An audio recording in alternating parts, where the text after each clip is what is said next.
just to be clear on my naming convention, in order to clarify when I'm doing hybrids and not having to specify left hand doing this, right hand doing this, because when you read, the left is to the left of the right, I always put the left first and then the right.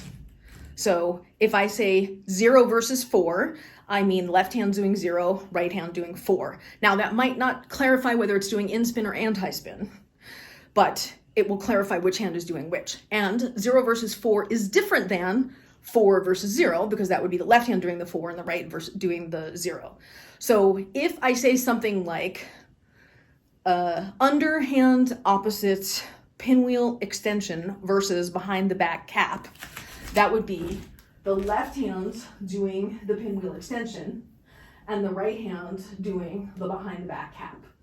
And the other way I would write it would be underhand opposite behind the back cap versus pinwheel extension if it was the left doing the cap and the right was doing the extension. And then if I was alternating between them, I would say underhand opposite alternating pinwheel extension versus BTB cap. So the alternating specifies when it just goes back and forth between them. I don't know that anybody else in the community uses this naming convention. I also don't know, like my experience is a lot of times when people talk about moves, they talk about a move series. So they wouldn't bother to distinguish the one where you're doing the right behind the back versus the left behind the back. They would just assume if you knew one, you knew them all.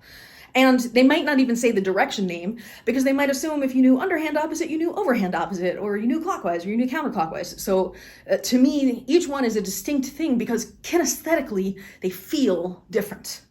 And we all have different capabilities on the different sides of our bodies. Some people more than others.